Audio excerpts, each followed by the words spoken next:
ಆರೋಗ್ಯ ಅದ್ರ ಬಗ್ಗೆ ನೀವು ಒಂದೆರಡು ಮಾತಾಡಿ. ಆರೋಗ್ಯವೇ ಭಾಗ್ಯ. ಹಾಂ, ಅಲ್ಲೇ ಇದೆ. ನಾವು ಏನಾದರೂ ಫಸ್ಟ್ ಏನೇ ಸಾಧನೆ ಮಾಡಿದ್ರು ಫಸ್ಟ್ ನಾವು ಹೆಲ್ತ್ ಚೆನ್ನಾಗಿರ್ಬೇಕು, ನಾವು ಚೆನ್ನಾಗಿರ್ಬೇಕು, ನೆಮ್ಮದಿಯಿಂದ ಬದುಕಬೇಕು. ಆಸ್ತಿ ಅಂತಸ್ತು ಎಲ್ಲಕ್ಕಿಂತ ನಮಗೆ ಇವಾಗಿನ ಡೇಸ್ಗೆ ಯಾವುದಂದ್ರೆ ಹೆಲ್ತ್ ಈಸ್ ವೆಲ್ತ್. ಸೊ ಆರೋಗ್ಯವೇ ಭಾಗ್ಯ. ಹಂಗಾಗ್ಬಿಟ್ಟು ನಾವು ಹೆಲ್ತ್ನ ಚೆನ್ನಾಗಿದ್ರೆ, ಪರಿಸರ ತುಂಬ ಚೆನ್ನಾಗಿದ್ರೆ, ನಾವು ಉಣ್ಣೋ ಫುಡ್ಡಲ್ಲಿ ಚೆನ್ನಾಗಿದ್ರೆ ನಾವು ಚೆನ್ನಾಗಿ ಬದುಕ್ತೀವಿ. ಅದನ್ನು ಹೆಂಗೆ ತಗೊಳ್ಳೋದು? ತುಂಬ ಜನರು ಅದನ್ನು ಕಳ್ಕೊಂಡಿದ್ದಾರಲ್ಲ. ಈಗೇನು ಮಾಡ್ಕೋಬೋದು ನಾವು ಅದನ್ನು? ಒಮ್ಮೆ ಆಸ್ತಿ ಹೋದರೆ ಒಳಗೆ ತೊಗೋಬೋದು, ಅಂತಸ್ತು ಹೋದರೆ ತೊಗೋಬೋದು. ಬಟ್ ನಾವೇನಾದರೂ ಹೆಲ್ತ್ನ ಕಳ್ಕೊಂಡ್ರೆ ರಿಟರ್ನ್ ಹೆಲ್ತ್ ಬರಲ್ಲ. ಹಾಗಾಗಿ ಡೇ ಬೈ ಡೇ ನಾವು ಇದನ್ನ ಹಾಕ್ತೀವಿ ಹೊರತು ಇದಾಗಲ್ಲ. ಹಂಗಾಗ್ಬಿಟ್ಟು ನಾವು ಹೆಲ್ತ್ ಬಗ್ಗೆ ಕಾನ್ಸಿಯಸ್ಸಿಂದ ತಿನ್ನೋ ಫುಡ್ಡಿಂದ ಹಿಡಿದು ಎಲ್ಲ ಮಾಡೋದು ಇದ್ರೊಳಗೆ ತಿನ್ನೋ ಫುಡ್ಡಿಂದ ಹಿಡಿದು ಯೋಚನೆ ಮಾಡೋ ರೀತಿನೂ ಕೂಡ ಮುಖ್ಯ ಆಗಿರಬೇಕು, ಚೆನ್ನಾಗಿರ್ಬೇಕು. ಆರ್ಗ್ಯಾನಿಕ್ ಸಾವಯವ ಇರ್ತಿತ್ತು. ಇವಾಗ ಸಾವಯವದ್ದು ಫುಡ್ ಎಲ್ಲ ಫಾಸ್ಟ್ ಫುಡ್ ಆಗಿಬಿಟ್ಟಿದೆ. ಎಷ್ಟು ಫಾಸ್ಟ್ ತಿಂತೀವಿ ಅಷ್ಟು ಫಾಸ್ಟ್ ಇದಾಗ್ಬಿಡುತ್ತೆ. ಆಗಿಬಿಟ್ಟು ಹೆಲ್ತಲ್ಲಿ ನಾವು ಏನಾದರೂ ಇಂಪ್ರೂವ್ ಮಾಡ್ಕೊಂಡ್ರೆ ನಮ್ಮ ಇದರಲ್ಲಿ ಇದಾಗಿ ಎಲ್ಲರೂ ಈಗ ಅದನ್ನ ಮಿಸ್ ಆಗಿಬಿಟ್ಟು ನಾವು ಪಶ್ಚಾತ್ತಾಪ ಪಡ್ತಿದ್ದೀವಿ. ಏನಿಲ್ಲ ಅವ್ರು ಈಗ ಏನು ಮಾಡ್ಕೋಬೋದು, ನಮ್ಮ ಮತ್ತೆ ಸಾವಯವಕ್ಕೆ ಹೋಗಿ ಮತ್ತೆ ನಮ್ಮ ಹಳೆ ಜನದ ಅವ್ರು ಎಷ್ಟು ಗಟ್ಟಿಯಾಗಿರ್ತಿದ್ರು ಆ ಥರ ಫುಡ್ ತಿಂದು ರಿಟರ್ನ್ ಅಂಥ ಕಾಲ ಯಾವತ್ತು ಬರುತ್ತೆ ಮೇಡಮ್? ಬರುತ್ತೆ. ಈ ಪ್ರೆಸೆಂಟ್ ನೀವು ಎಲ್ಲಿ ತಿನ್ಬಿಡ್ತೀರ ಅಂತ ಬರ್ಬೋದು. ನಾವೀಗ ಹೆಂಗೆ ಯೋಚನೆ ಮಾಡ್ತೀವಿ? ಕರೆಕ್ಟ್. ಅಂದರೆ ನಮಗೆ ಬೇಕಂದ್ರೆ ನಾವು ಮಾಡ್ಕೋಬೇಕು ಅಷ್ಟೇ. ಇಲ್ಲಿ ಇನ್ನೊಬ್ರು ಮಾಡ್ತಾರೆ ಅದು ವಿಷಯ ಇಲ್ಲ. ನಮ್ಮ ಹೆಲ್ತ್ನೇ ನಮ್ಮ ಡೇಸು ವೆಲ್ತ್ ಆಗಬೇಕು. ಹಂಗಂತ ಆರೋಗ್ಯವೇ ಭಾಗ್ಯ. ನಮ್ಗೆ ಆ ಭಾಗ್ಯ ಬೇಕಂದ್ರೆ ನಾವು ಫುಡ್ಡಲ್ಲಿ ನಾವು ಚೇಂಜ್ ಮಾಡ್ತೀವಿ. ಬರೀ ಫುಡ್ ಒಂದೇ ಅಲ್ಲ, ಮಾನಸಿಕವಾಗಿಯೂ ಇರಬೇಕು. ನಮ್ಮ ವಾತಾವರಣ ನಾವು ಧ್ಯಾನ ಮಾಡಬೇಕು, ಮಾರ್ನಿಂಗ್ಗೆ ಬೇಗ ಎದ್ದು ವಾಕಿಂಗ್ ಮಾಡಬೇಕು, ಎಕ್ಸಸೈಸ್ ಮಾಡಬೇಕು. ಹಳ್ಳಿಯಲ್ಲಿ ಎಷ್ಟು ಗಟ್ಟಿಯಾಗಿರ್ತಾರೆ, ಹೇಗಿರ್ತಾರೆ ಅವರು, ಆಕ್ಟಿವಿಟಿ ಇರುತ್ತೆ, ಮತ್ತು ಈ ಥರದ್ದು ನ್ಯಾಚುರಲ್ ಫುಡ್ ಸಿಗುತ್ತೆ ಅಲ್ಲಿ.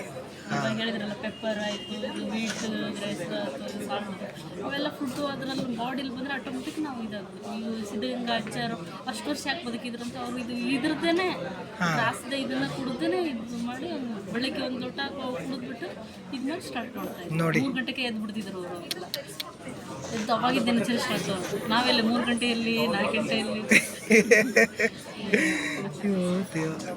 ನಾವು ಚೆನ್ನಾಗಿ ಈ ಥರದ ಫುಡ್ ಏನಾದರೂ ತೊಗೊಂಡು ತಿಂತಾ ಇದ್ರೆ ನಾವು ಹೆಲ್ತ್ ಇದೆ.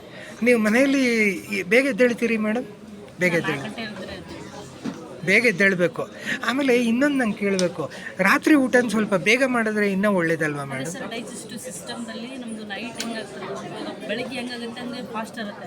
ಬರ್ತಾ ಈವ್ನಿಂಗ್ ನಾನು ಇವರು ಹೇಳ್ತಾ ಇದ್ರು ನೀವು ಜಾಸ್ತಿ ಫಾಸ್ಟಿಂಗ್ ಮಾಡ್ತೀರಾ ಅಂತ. ಅದನ್ನು ಹೇಳಬೇಕು ಅಂತಲೇ ಮಾತಾಡ್ತಿದ್ದೀನಿ ನಾನು. ಈ ಫಾಸ್ಟಿಂಗನ್ನು ಹೆಂಗೆ ಮಾಡ್ಬೋದಂದರೆ, ರಾತ್ರಿ ಊಟನ ಸ್ವಲ್ಪ ಬೇಗ ಮುಗಿಸ್ಕೊಂಡ್ರೆ ಫಾಸ್ಟಿಂಗ್ ಜಾಸ್ತಿ ಆಗುತ್ತೆ. ಅಂದರೆ ಎಕ್ಸಾಂಪಲ್, ನೀವೀಗ ಡ್ಯೂಟಿಗೆ ಹೋಗೋದು, ಆ ಡ್ಯೂಟಿಯಿಂದ ಬಹುಶಃ ನಂಗೆ ಗೊತ್ತಿಲ್ಲ ನಿಮ್ಮ ಅರೇಂಜ್ಮೆಂಟ್ ಹೇಗಿದೆ ಅಂತ, ಒಂದು 6 ಗಂಟೆ 7 ಗಂಟೆ ಅಥವಾ 7:15 ಊಟ ಮುಗಿಸಿದ್ರೆ ಬೇಗ ಮುಗಿಸಿಬಿಟ್ರೆ ನೈಟು ಎಷ್ಟು ಟೈಮ್ ಸಿಗುತ್ತೆ? ಟೈಮ್ ಡ್ಯೂರೇಷನ್ ಎಷ್ಟು ಸಿಗುತ್ತೆ? ಅವಾಗ ನಿಮಗೆ 7 ಗಂಟೆಗೆಲ್ಲ ಊಟ ಮುಗಿದ್ರೆ ನೀವು ಮಲಗುವಂಥದ್ದು ಬೇಗನೆ ಮಲಗೋವಂಥದ್ದು ವ್ಯವಸ್ಥೆ ಬರುತ್ತೆ. ಎಕ್ಸಾಂಪಲ್ 7 ಗಂಟೆಗೆ ಊಟ ಮುಗೀತು, 9:30 10 ಗಂಟೆಗೆಲ್ಲ ಮಲಗ್ಬೋದಲ್ವಾ? ಅಂದರೆ ನಿದ್ರೆಯ ಅವಧಿನೂ ಕೂಡ ಸ್ಯಾಟಿಸ್ಫೈಡ್ ಆಗುತ್ತೆ. ಅವಾಗೆಲ್ಲ ಇತ್ತು ಬೇಗ ಮಲಗು ಬೇಗ ಹೇಳು, ಲೇಟಾಗಿ ಹೇಳು. ಇದು ಕೂಡ ಡಿಸಾರ್ಡರ್ ಲೈಫ್ ಸ್ಟೈಲ್ ಅಲ್ವಾ ಮೇಡಮ್? ನಮ್ಮ ಲೈಫ್ ಸ್ಪ್ಯಾನ್ ಕಡಿಮೆ ಆಗ್ತಿರೋಕ್ಕೆ ರೀಸನ್ನೇ ನಾವು ಹೋಗ್ತಿರೋ ಎಲ್ಲನೂ ಫಾಸ್ಟ್ ಅಂತ ಹೋಗ್ಬಿಟ್ಟು ಲೈಫ್ ಸ್ಪ್ಯಾನ್ ಕಡಿಮೆ ಮಾಡ್ಬೋದು. ನಾವೇನಾದರೂ ಬೆಳಗ್ಗೆ ಬೇಗ ಎದ್ದು ಬೇಗ ಮಲಗಿ ಬೆಳಗ್ಗೆ ಆ ಥರ ಏನಾದರೂ ಮೊದಲು ಇದ್ರು ಮುಂಚಿಂದು ಕೋಳಿ ಕೂಗೋದು ಅಂತ ಮಲಗಿದಾಗ ಮಲಗೋಣ ಆ ಥರದಲ್ಲಿದ್ದರೆ